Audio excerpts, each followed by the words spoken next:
Hi everybody, my name's Judy Niemeyer, and today we're going to do a video on a Stella Maris. It's part of the round 3 and it's called Crystal Jade. Alright, so we've been doing these videos on the J group. We also did video on the K group, and now we're going to start with the L group, and there's a lot of parts I'm going to start skipping because at this point you're going to have to read your instructions, and if I took you all the way through all of the cutting instructions again, it's going to be another 2-3 hour video, and so I want to just focus on the things you need to know about it. And I've already done all of my pre-cutting, and I have everything down to the size of the template layout sheet. So this way we can actually go through and do the cutting part of it, finish up the cutting. I'll show you how to do the stacking. Then I'm going to take a short break and paper piece a couple of the units. Because I'm not going to run you through the whole paper piecing process either, but I do want to end up with a finished unit that I can show you. All right, so I'm hoping that this isn't going to be a really long video, but we're probably looking at about an hour. So let's go to our instructions, and we're just going to start doing some reviews to bring to your attention things that you should already know. And the first one is, if you colored your quilt in Quiltster, then you will have a little fabric chart here that you actually pasted all of your fabric swatches on. If you didn't color your quilt in Quiltster, then you're going to have to put all of that information into your pattern. Now, the nice thing about Quiltster is you can actually do all the pre-cutting of the strips, because if you look, it says fabric L1, or it says L2. I'm sorry, I read it wrong. Fabric L2. It says I need 4-inch strips. Okay? And then underneath there, it has fabric L1, and it tells me that I need to cut 2 12-inch strips. And for my fabric L3, it tells me I need to cut 4 6.5-inch strips. Now, when you're reading your instructions, you're not going to know what those strip sizes are until you actually get to the cutting instructions. So that's one of the cool things about Quiltster, is you can do all your pre-cutting for all your strips and then sort all of the L pieces out, all of the J pieces for whatever group of mixers you're working with. You'll have your fabrics all organized prior to actually starting in your instructions. So I'm going to go ahead and put my little cheat sheet back in here, and we cut all of that. And now we're going to go to the very first part of your pattern, and one of the most important things that you need to do to stay organized is to set up your bags. And this particular pattern, if you don't set up your bags first, you're going to be so confused you won't know what to do. Okay, so the first thing I did is I put a bag L1, and it told me it tells me what papers go in there. So after I get my foundation papers cut out, then I'm going to put the foundation papers, and I've already done that. So I have my bag 1, bag 2, bag 3, and bag 4. And it starts L1, L2, L3, and L4. Underneath my little tag, I like to write on that same tag that I put on my bag what unit's actually in that bag, because it helps me, once I remove the paper, it helps me go back and remember what unit I'm looking for. So it doesn't hurt to write down the unit number, the unit name as well.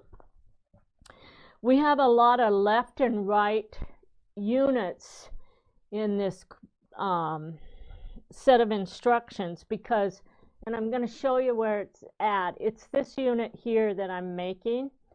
And what happens is this group right here and this group are identical, but one of these is a left side, one's a right. However, part of my left units are paired up with the right units, and then we have right and left units paired up together. So, like I said, follow your instructions and make sure you put everything in the correct bags. And when you're done, you're going to end up with you're going to end up with your units, and they're going to look just like this. Can you see what I'm pointing at? So I have my left side group and my right side group, and they fit into my pattern here, here, here, and here. And there's a layout on the back. Okay? So I have my 4 bags. I've got all of the foundation units in there. And I do want to bring up one thing before I move on, because this was really confusing to me when I was writing it, and that's writing the instructions, and that's why you guys need to pay attention as well, is when you look at bag L3, it actually tells you to put 4 unit L2R and 4 unit L3L in the same bag. So you're not putting right units in a bag and left units in another bag. You're actually going to be mixing your right and left units, okay? So I'm going to show you an example. Bag 4 also includes left and right units. So when I look at these 2 units here, this one is L3L and this is L2R. So L3L and L2R. And if I look, they're identical. And yet when I assemble my quilt, I have to know which ones go on one side of the quilt and which ones go on the other. And the reason why I need to know that is because of how they're assembled. When this quilt is assembled, this line comes all the way down like this, and on this one it comes like this, and so these pieces get split differently, and that's the reason why we don't have all left in a bag and all right in a bag. Okay, so we're going to put these back in my bag, and I'm going to put 4, keep them in order. It keeps me from getting confused, and we're going to go back to page 1. So we've gone over the bags. You should have everything cut out. I'm not going to show you how to cut out the papers because you know how to do that by now. Now you're going to go to your fabric chart, and remember, if you already have a fabric chart from Quiltster, if you have the Quiltster app, you can use that and not build another one as you're going through. I still like to do this, especially when I'm teaching with my students, because when I walk around the room, I can look at their picture and I know exactly what fabric they're supposed to be working with.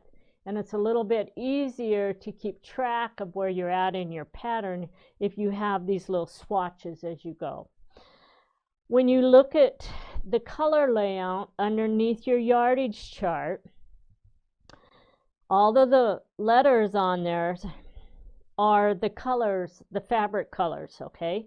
So we actually, if we look at this, the first one, it says unit groups L1L, L2L, and L3. So there's 3 different parts to that group. And those are my left, that's my left group. And then there's 3 different parts to my right group. Well, the fabric colors are the same in both groups. So when I look at for the fabric number, my L3 fabric goes out here, and that's that piece. My L2 fabric is going to be the little tiny spikes in my picture, and the L1 fabric is the background behind the spikes. So let's go through that on my picture here. So L3 fabric is this piece right here, the black fabric. The L1 fabric is my lighter background fabric, which is not necessarily called a background fabric. And L2 are my little spikes that are put right here. All right, okay, and it's the same way over here, the same color version. I didn't separate the colors out. All right, so we know how our colors work, are set up. The other thing that you may want to do at this time, just to save confusion, is you can take your papers and put these little swatches on your foundation papers as well, so when you pick up each group, you know what pieces go there. However, remember, by now you should know that by the time we get done with the cutting, all of those pieces are going to be in my bag. So for this demonstration, when we're working on the L groups, it's important for us to show you the sorting as we cut everything out. So we're going to start with fabric L1, which was actually my yellow fabrics. And we're going to move these off the table right now. And in my cutting instructions, it told me to cut and stack 6 4-inch strips. Well, if I had Quiltster, it actually told me to cut 2 12-inch strips. So I want to bring something else to your attention. When we set up our cutting instructions in Quiltster, we'll look at several strips, and if you can't split those split the cutting up into 2 or 3 different colors, then we'll group how much you have to cut there. And in this particular quilt, we have 6, we're going to use those strips to cut from 6 different layout sheets, but they all have to be from the same color. So we can't just split it up and tell you a different color to this is hard to explain. We can't split it up because in Quiltster it has to keep all those strips combined as one. So when you get to your instructions, there's a little note here, and I'm going to read it. It says, if you pre-cut your fabric strips using the Quiltster app, you will need to subcut each 12-inch strip into 3 4-inch strips to achieve the number of strips listed in the cutting instruction. So what we're telling you is there's going to be some further cutting you have to complete in order to get all your pieces on here. Okay, so then the next thing it tells me, so I'm going to start with step 1, and step 1 says cut and stack 6 4-inch strips facing right side up from fabric L1. Then it says restack the strips into 3 groups of 2. So you're going to have a strip, 2 of them, 2 and 2. Okay, and now we're going to take position 2 strips facing right side up on your cutting table, and you're going to position units L2R and L3L template layout sheet, and it's template layout sheet number 1. So if I look here, that information is also written right on my template. So I look at it, it says units L2R and L3L template layout sheet number 1. And now I know that that's what I'm going to be working with to get that first cutting group. Now I'm going to lay that template layout sheet on, and I'm going to do my first slice. Then I'm going to have to rotate it and cut another group, and then I rotate it and cut another one. So you're going to have to watch your cutting instructions, but they explain to you in there that if you have to use a template layout sheet more than one time, you just keep rotating it until you get the number of pieces that you're supposed to have underneath there. I had to have, it tells me in here that I have to cut 8 pieces that are the same exact size as my layout sheet. And then what we do is we have the layout sheet on the top, and I always use the repositionable glue, and I glue the layout sheet onto the top of the first, when I put it on the first part of the stack, and then we cut. Now I have all of my pieces in here. It tells me to go ahead and slice all those pieces apart, which is, if I was going to get ready to do my paper piecing today, I would just go ahead and slice them. But since we're going to keep going through all the cutting instructions, I'm going to leave these together like that, because I know when I'm ready to paper piece and stack, all I have to do is cut those. And it tells me to put it in bag L3. So I'm going to find my L3 bag, and we're going to put this template into that bag. Okay, and I'm going to set it on the bottom. Now we're going to turn the page, and the next one for this step 4, it's telling me I want to use unit L2L and L3R, template layout sheet number 2.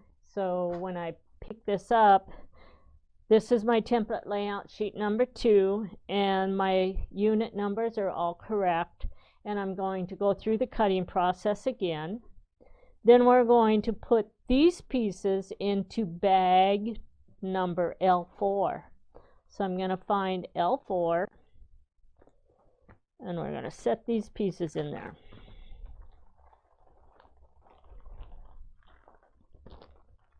And put that on the bottom.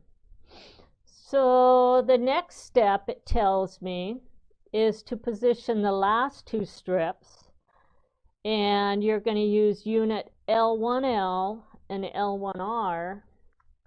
And if I look, template layout sheet number 3, correct. So this is my template layout sheet number 3, and we cut these pieces, and it told me that I had to cut 4 pieces matching the size of the layout sheet. And the reason I only need 4 is because I actually have 2 sets. I have both my left and right pieces.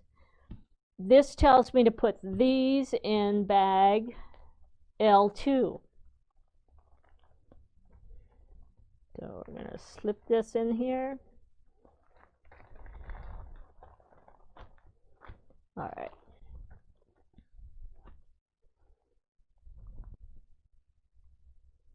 Oh, I read that wrong. So it told me, this one actually tells me I have to cut it apart now, because I have to put half of these pieces in one bag and the other half in the other bag. So what it's telling me is we're going to grab our template, add a quarter because it just works better.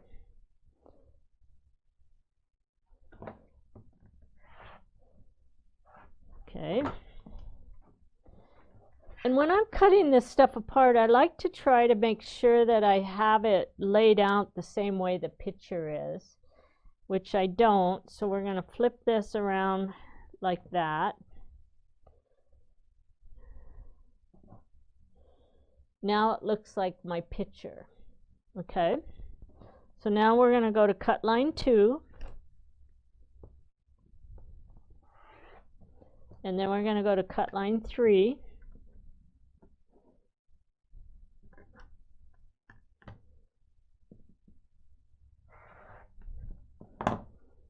Okay. Now it's telling me that these 2 pieces go into bag 1, which is my L1, and these 2 pieces go into bag number 2. So we're through that color. Now we're going to go to fabric number 2, and fabric number 2 are these little pieces. So for my quilt, those pieces are actually brown.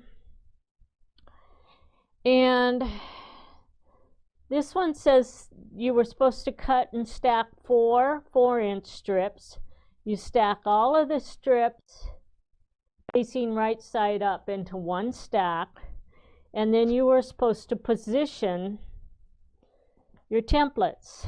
So look at your picture, and I have my L1R was cut here, and then it told me to place template layout sheet number 4 was the next one, and it went like this. And template layout sheet number 4, if I go down to the next step, you're going to see that I actually cut 4 pieces because I only had 4 layers, and I have to have 8 of these pieces, and it tells you that. So I actually had to take and cut this and then rotate it and cut 4 more pieces under there. And then these pieces over here were cut off of the second half of the strip. When you cut something like that, sometimes it's easier to just study it a little bit before you start cutting, and then position what you know has to be cut with the 4, and then go back and reposition everything else to make sure that you can get it all to fit. When I'm done, it's going to tell me that I have to separate these all out into the bags as well. And so it doesn't look like I can, it looks like I can leave them together. So my L1L template, which is this one, goes into bag 1. So we're going to put this in bag 1.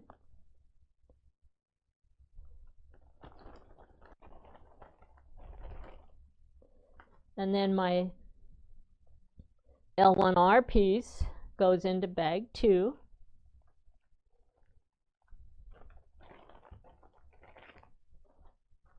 And then my the L2, 4, L2 and L4 pieces go into bag 3, and that's this piece. And then these are my right pieces, and I should have an R2 and an R4, so there's 2 templates there, and they go into bag 4.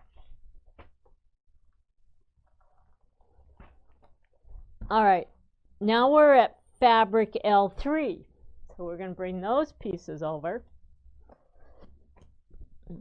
And again, what we're working with here are some bigger templates, and I just want to show you how I fit those. So I'm going to look at my picture. I had to cut 4 6.5-inch strips. I had to stack them all right side up, and the first part of the strip I had to put this piece on.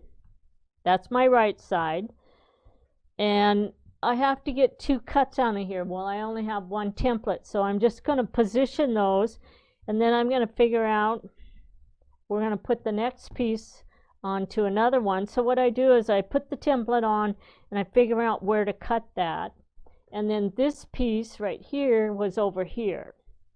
So we're going to start here, and I'm going to cut this piece right now.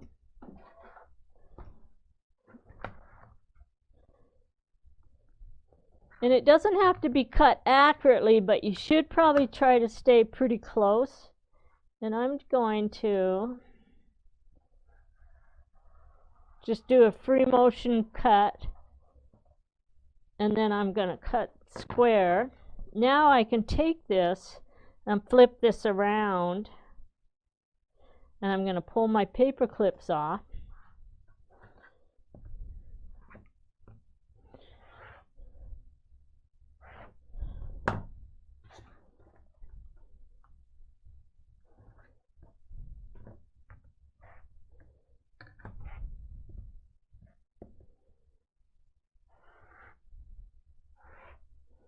And I'm going to cut that right on that line, because that line happens to be a sew side. And then we're going to take our paper clips, and that piece now has 8 pieces underneath the template.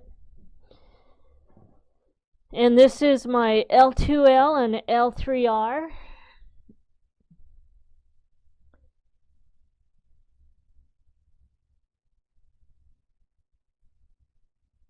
And I'm just going to put these aside, and then we're going to do the same thing with this one.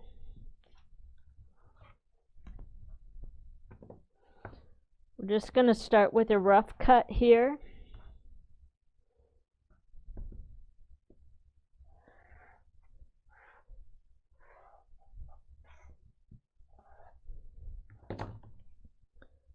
this over.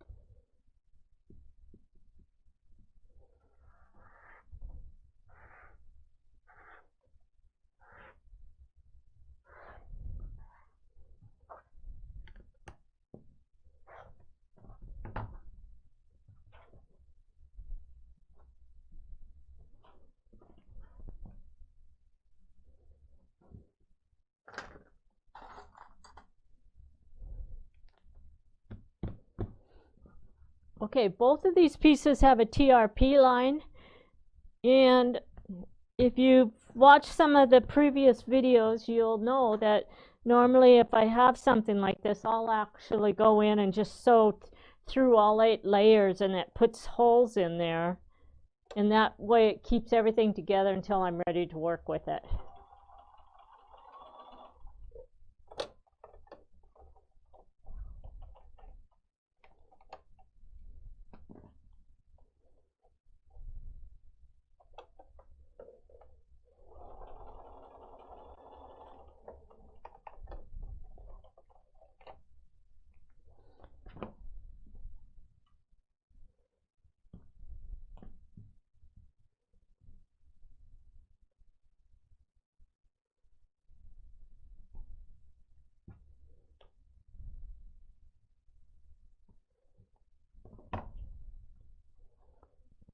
Alright, and then it tells me I have to cut these apart as well because these two have to be separated into different bags. So we're going to go ahead and complete the cutting.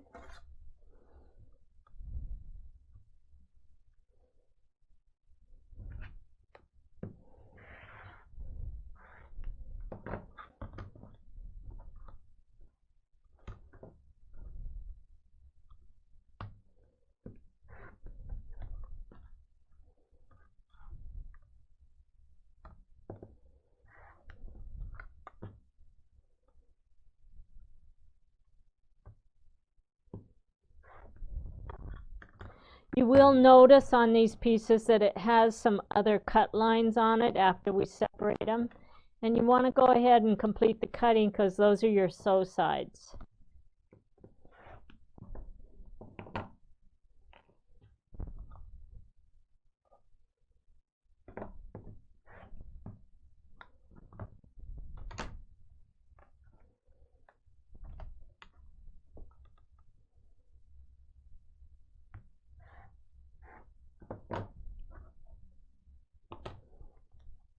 And this is my section 5. This is section 5 for my right.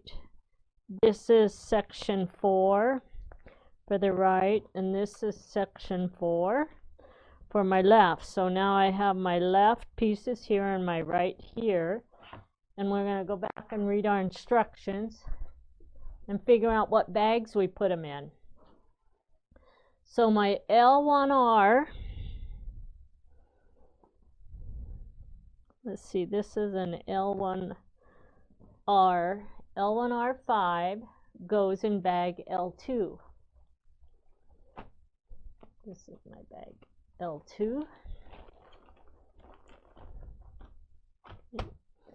And then my L1L5 template goes in bag 1.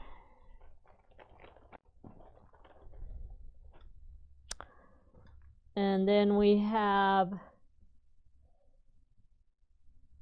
L1L4, which is right here, and that says it goes in bag L1.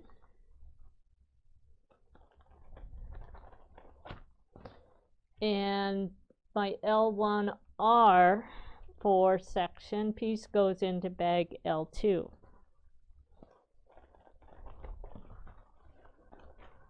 Okay, so we're going to finish up with these two pieces. Template R-6. This is R-6. goes in bag L4.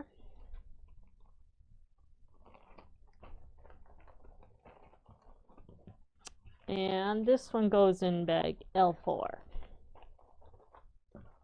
Okay, so now the other thing I like to do is after I get everything put away, I like to look at my bags, and because in reality I should have the same number of pieces in this bag as I have in this, and I'm correct with those pieces.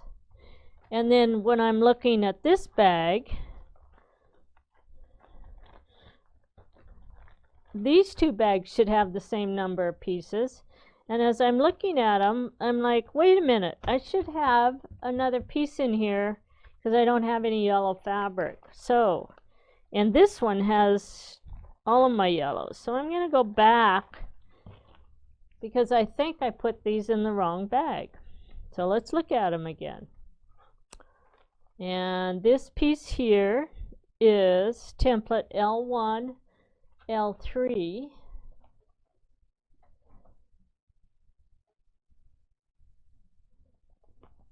And that would actually be from, oh, there it is, right here. So my L1, L3 are placed in bag L1. So maybe it is correct. I'm going to look at my foundation unit.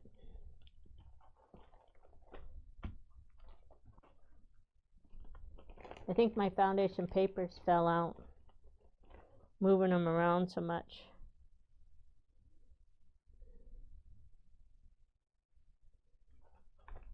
That's what my problem is. Somewhere on the floor I have some template pieces that fell out of my bag with my paper. That's why I'm missing them.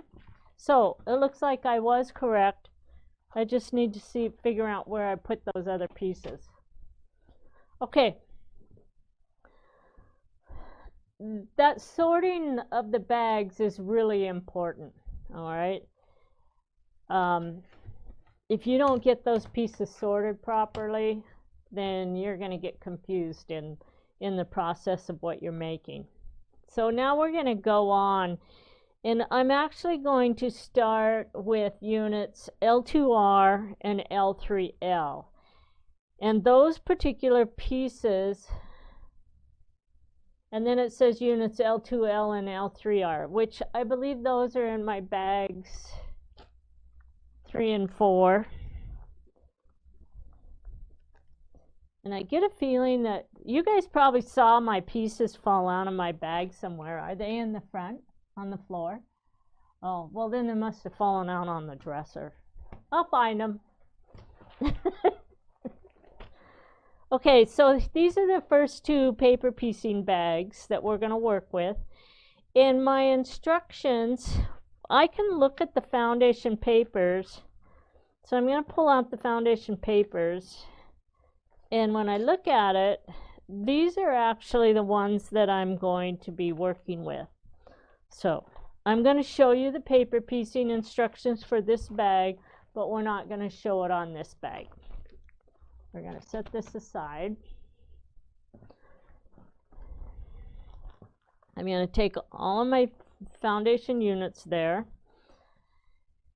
and we're going to do the stacking. So in these instructions it actually shows you how to stack both sides, but we're just going to do one side. And remember, I have to go ahead and finish cutting these apart now. So I'm just going to find cut line 1,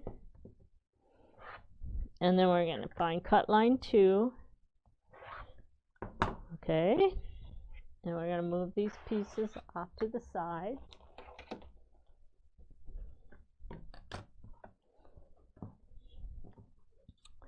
And now my stacking order, we're going to find the very last section, which is L6, which is this piece right here. That's on the bottom of my stack. And then I'm going to find the piece for section 5. And this is my section 5. So that one we're going to stack the sew sides away from us. find section 4. This is my section 4. I need to cut this apart as well. So this is for section 4, sew side. Section 3 goes on there like that. Section 2, this is my section 2 sew side. And these are section 1. Okay? And we should have all 4 papers, and there should be 8 pieces in each one of these stacks, which there is. So at this point, if the papers get mixed up, it's not going to make a difference. Because when you're all done, you're going to separate your L2Rs and your L3Ls and clip them together. So we're going to go over the first part of the paper piecing to get you started, and then we'll finish up reading the instructions. So we're going to remove the foundation or the template piece off of our very first stack, and we're going to find section 1. And section 1 on this, it's easy to find from the front side, not so easy to find on the back side. So what you need to do is take this to a light table or to a window, and you need to position that template and match it up with the dashed lines. And I don't have that here, but if I hold it, I can see enough to get that position. And once I get that to match up, then that tells me how to position my fabric. Okay, so we have a perfect match. Template is this way, and here's my section here. So now I can actually take, this was the right side of my fabric, so I'm going to turn my fabric over, and now we have the wrong side, and I'm going to pick up my first piece of fabric and just lay it and match it up with the template piece. Then we're going to grab our repositionable glue, and we're going to place the glue underneath on the back side of the paper under section 1. And I can actually see through these lines, so it's pretty easy. And remember, we've shown you a few tips where you can actually trace those lines on the back if you go have a light table. And so I can see just fine, because this set of papers is kind of dark, is printed pretty dark. So I'm just going to draw that section on this piece so you can see. So here's my section 1. Okay, and now I'm just going to put my repositionable glue in that part of it. Then we're going to take this, match it up, and then match my papers as well to cover that. Then we take the next piece. So once you find the location of the first piece, the location will be exactly the same on each one of them.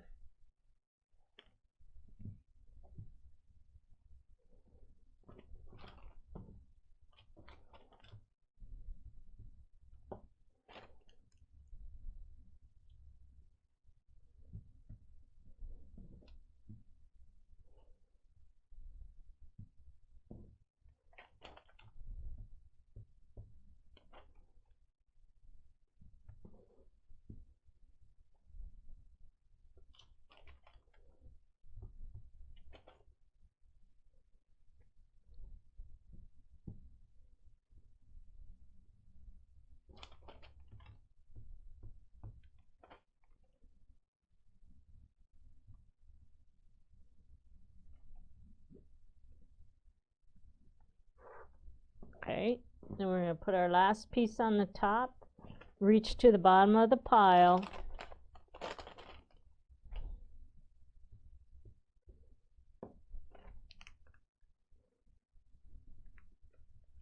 and position that piece.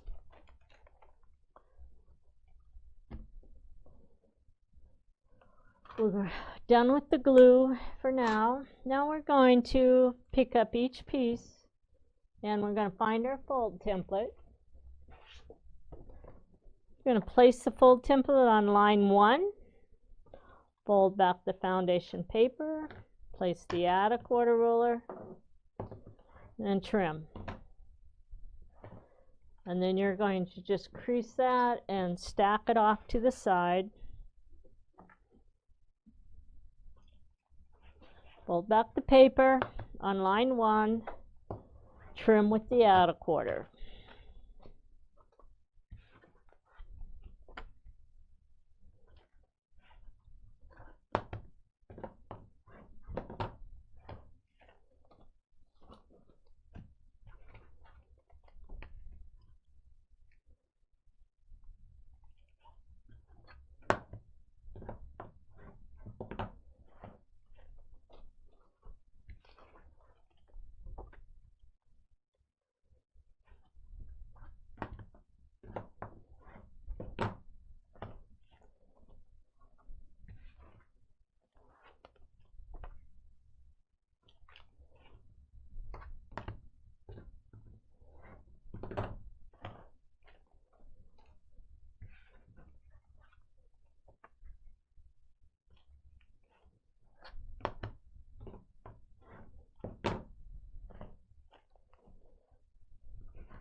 Okay, remember when you're doing chain piecing that you're always going to complete the same step for as many papers as you have. If you have 8 papers, you're going to repeat that step 8 times. If you have 32 papers, you're going to repeat that step 32 times. I'm going to show you how to put the second piece underneath there, how to find this section, and then we're going to set these aside and take a short break. My section 2, I'm actually going to mark section 2 with my highlighter. So it goes like this, and then I want to be all the way out to the dashed line. So I'm going to highlight it on the front, and then when I flip it over, I can see the highlight pencil basically will come through my paper. It bleeds through the paper. All right. So now I can see exactly where section 2 is setting. And I'm going to darken up those lines for you and color it in a little bit darker. Okay. So you can see that section. And then I'll line it up again just to show you that there's my section 2. All right. Now, here's my sew side of my template. This area right here is the same exact size as where that dashed line is, so it really fits on there just like that. Okay, so if I just grab my fabric and look at my fabric, I can tell that I need to be up about a 1/2 inch off of this tail, and I'm going to place that template piece anywhere from a 1/2 inch up to 1 inch, and there's plenty of room on there. So if you want to play with a little bit more room, then you can go up higher. Then we take the next one, and we're just going to place this one, and then we take the next piece, place this one.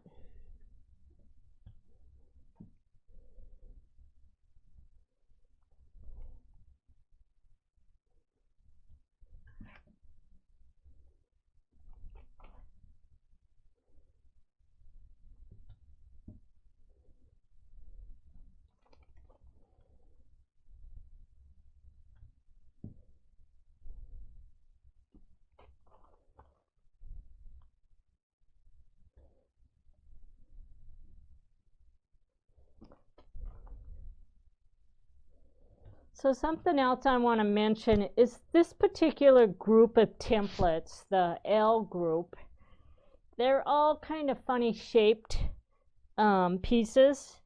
So when you start working with them, just make sure that the first one's correct and then follow through and complete them all.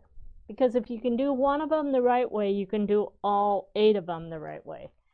If you do one of them wrong and then you do the other 7 wrong, that's no fun. So just watch what you're doing, make sure that the first one that you sew is correct, and then follow through. I'm putting the glue to glue the raw edges. So there's something else I want to point out with this particular group, and it's because of the colors I'm using. I have a really dark fabric on the bottom. I have a light fabric that's on the top. When you're doing paper piecing, your seams are always pressed in the order in which you sew everything on. If you have a dark fabric on the bottom, no matter what you do, you will not have a shadow. But if my light fabric was on the bottom, then I would have to pay attention to how I positioned it, and I would make sure that my light fabric, you can always see the light. So if you look like this one, my dark fabric is out. Well, it's not going to cause a shadow because it's going to be pressed into the dark. But if the light fabric was on the bottom, then you'd end up with a shadow there unless you set the light fabric on the bottom over a little bit. So pay a little bit of attention to how you position your pieces. In all of my years of paper piecing, I've gotten to the point where when I put my pieces together, I always like to be able to see a little bit of the bottom piece, because that will avoid any type of shadowing no matter what color I have on the bottom.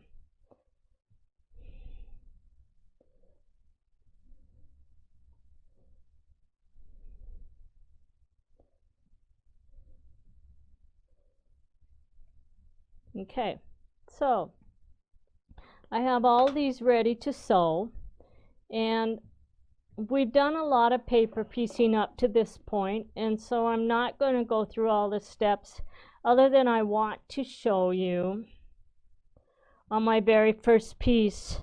So you're going to actually start sewing down here at the bottom of the line just off the paper, and you're going to sew up, and you're going to sew just about 2 to 3 stitches above where the dash line next to line 2 stops, and we're going to sew to that point. I'm going to sew one piece, and we're sewing on the solid line.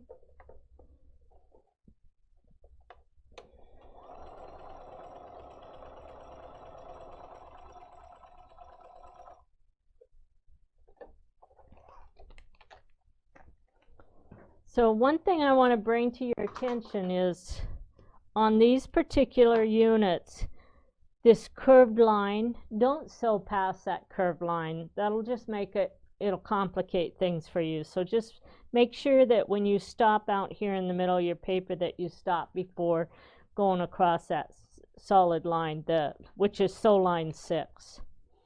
Now we're going to press this piece open. And we're going to take a short break while I finish up this unit.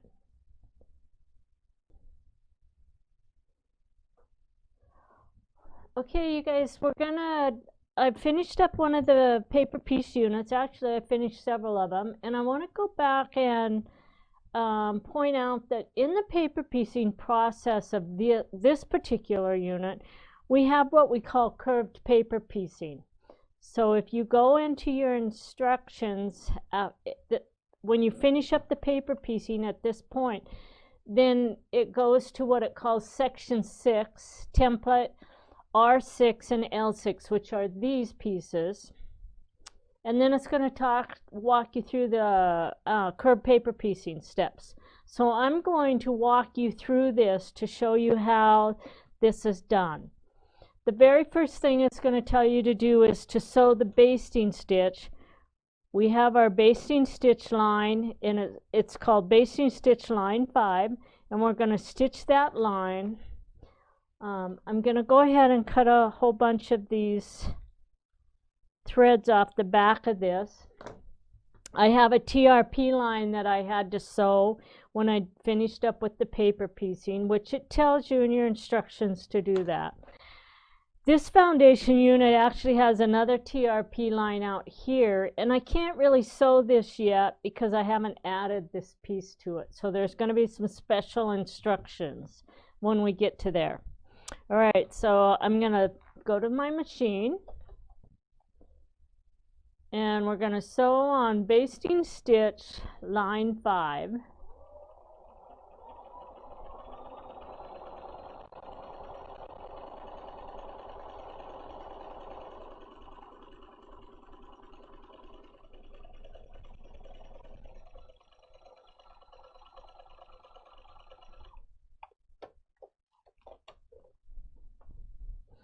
Okay, now when I flip it over, I can follow my basting stitch, which is my boundary of my 1/4 inch seam, where we're going to put this piece on.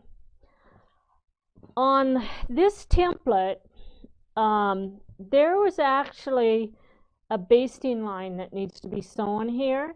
However, that basting line is only going to be used when we match this piece to here, so you can actually mark that and get away without having the stitches. So I marked it with a pencil on the back side of the fabric, and then we have to grab the right glue pin.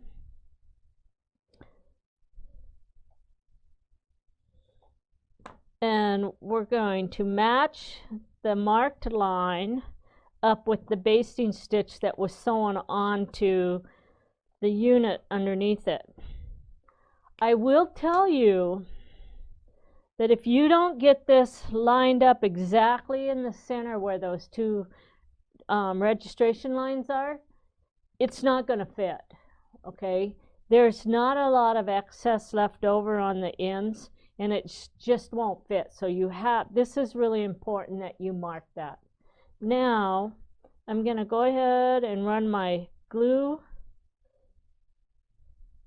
and it's on the inside part of my basting line, and then I'm just going to roll this around and match up the raw edges. Okay, then we're going to do the other half.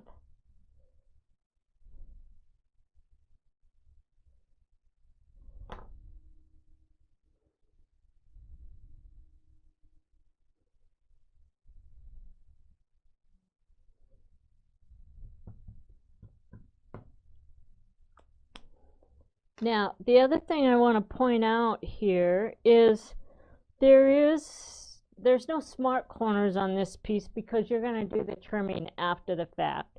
But you do need to start from the center of that TRP line, work this direction and then this direction. Now we're going to, again, you have two options there for sewing. We can sew on this side, or we can actually sew on this side here.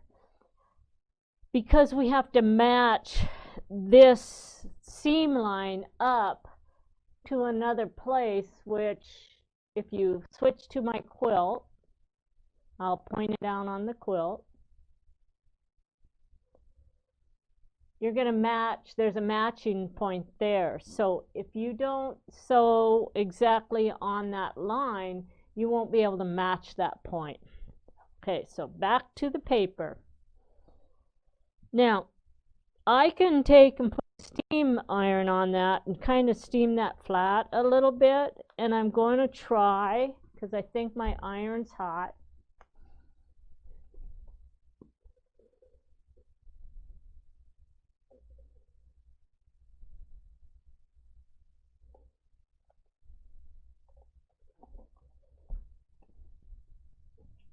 Okay, you're going to notice that there's way too much fabric here to get the whole thing to flatten down, but it is flat within that 1/4 inch area there. So now I'm going to flip it over, and we're going to find line 6, and it says sew line 6, and we're going to sew that line. So you're going to place this under your pressure foot and just start sewing off the edge of the paper and sew onto the paper. After you get a few stitches, I'm going to needle down so it stops down. Then you're going to put your hand between the paper the paper, the fabric right here, and that piece we're adding. And you're going to hold the paper up and you're going to stitch slowly right on that line.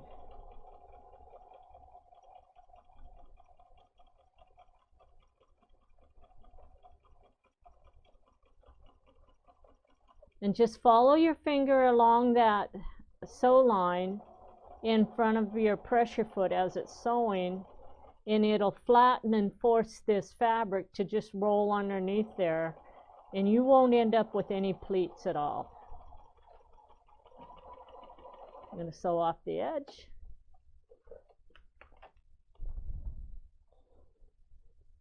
Now you can see the stitch line on there, and it actually shows you all of this stuff in your instructions, how to glue it, where to center it, and then how to sew.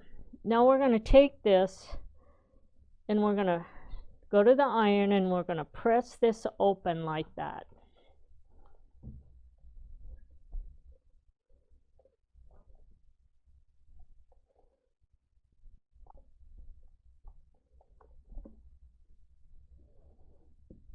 So it's nice and pressed, flat.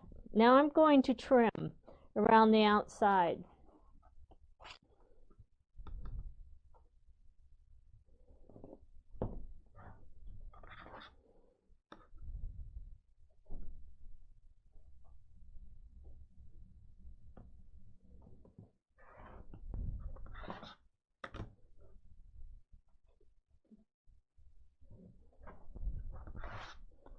Trimming your smart corners on both points it's very important.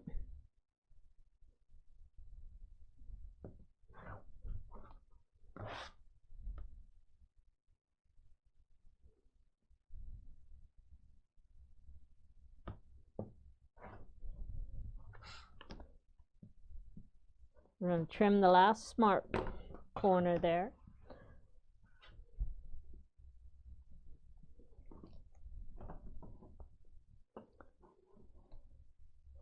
Okay, so now what we're going to do is when we flip it over, that's your trimmed piece. Now you're going to pick this up and we're going to trim off this excess right here. Before I do that, I need to bring something to your attention. I have a TRP line, and once I trim off that excess paper and fabric, I'm going to lose the mark where that TRP line is. So if I sew it right now, then I won't be able to trim off the excess paper and this excess fabric under here. So what I'm going to do is I'm going to lift this piece and I'm going to cut on that TRP line, but don't cut through the bottom. All you're going to do is cut through the paper and the fabric that's right here that's sewn to that paper. So there's just the stuff we're going to cut away. After I cut that, then I can actually take my pencil, a marking pencil, and mark the back side of that. Now I can flip it over and I can trim all of that excess out of there.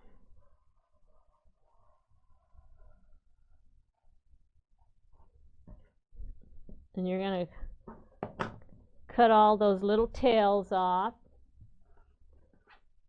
Okay, now I'm going to flip this over and you can see what it looks like now from the back side. And I'm going to sew that TRP line because I believe those TRP lines will match up to some of the points when we start assembling these units. So I'm going to go ahead and stitch that because it's something I'm going to use later on in the assembly process. And if I don't stitch it, I'm going to forget that it's there. Okay.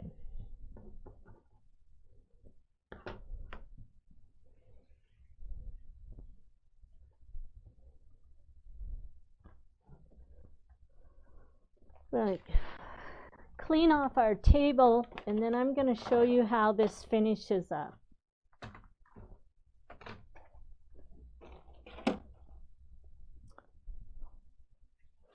I've already done the paper piecing for the other units, so I can actually just show you how this lays out. and then we have a little bit more curved piecing to do. So we're going to turn to the back page. We haven't talked a lot about what's on the back page in the previous demonstrations, but what is listed on the back page is important, and you're going to have to read that, because what it does is it tells you whether or not you have to assemble any of the pieces. Some of your units are going to be assembled before you move to the next booklet, and others you can't assemble, so you have to follow what it says. So it says my block assembly instruction, and the very first thing it's going to tell you is to remove the foundation paper. I've removed just part of the foundation papers on some of my pieces. And what we're going to do is we're going to lay this out according to the picture. And I still have the paper on here, and this one is this is L3L, which goes like this according to my picture. And this piece is L3R, which goes over here. Then I'm looking for L2L, which is this unit right here, and that goes like this. And then I need unit L1L, which happens to be this piece, and it fits in here like that. So that's the way my left group looks. My right group, I have this piece that goes here, and then this piece goes like this. So I'm going to go ahead, and that's what they're going to look like. Now, in my instructions, it's going to tell me that I have to assemble part of this, but I don't assemble the whole thing. So what it wants me to assemble is these two pieces and these two pieces. So I'm going to just get rid of these right now and put them back into their bags. And we're going to go through and assemble these units. So you're going to have to remove the foundation paper before you start sewing. So I'm going to go ahead and pull the paper off of this.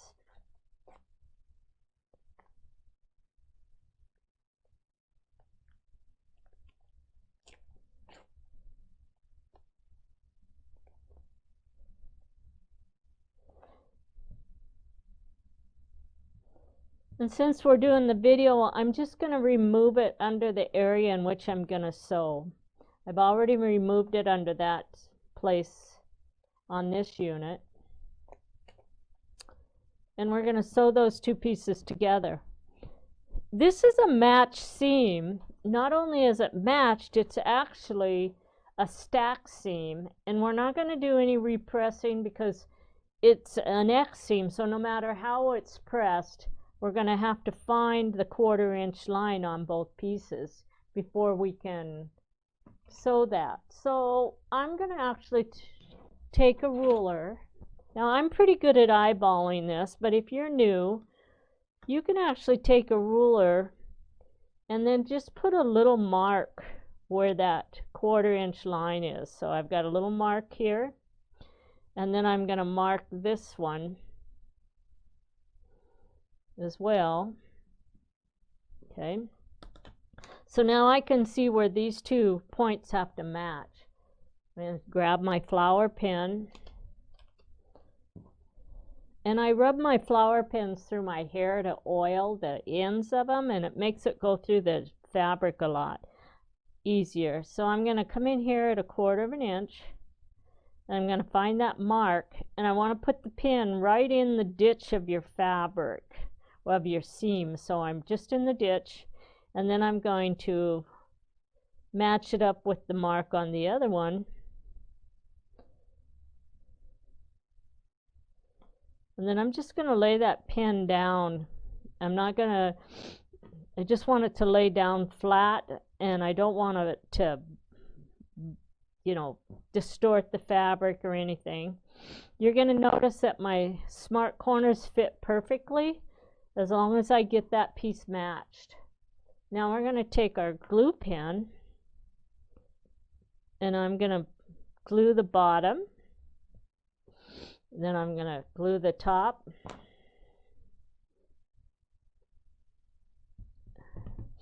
Now I'm going to take a little bit of my paper over to my machine, and I'm going to start sewing on my paper.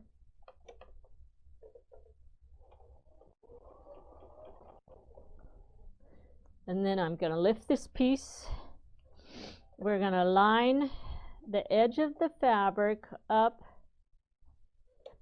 with the edge of the 1/4 inch seam allowance, and we're going to start sewing.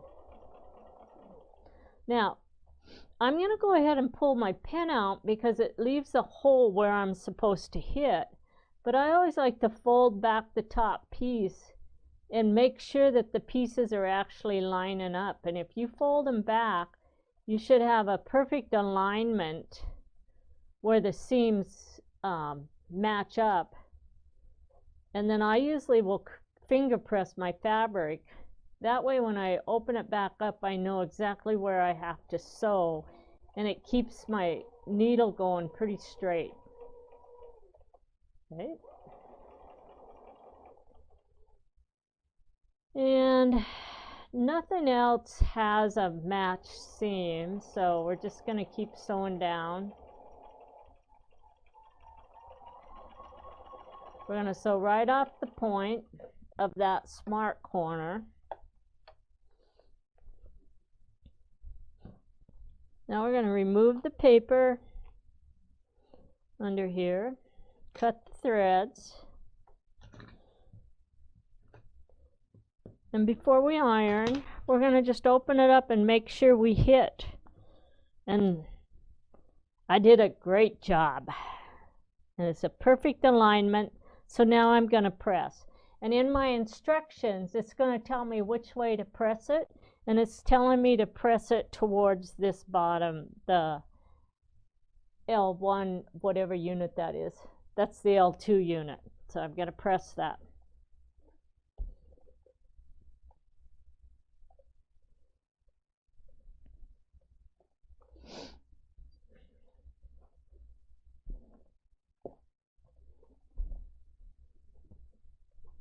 So you have a really nice match. Now we're going to sew the next piece together. You guys don't need to watch me sew the next one. You have the idea. And then it's going to tell you to just put those back into the bags until we're ready to assemble the whole quilt.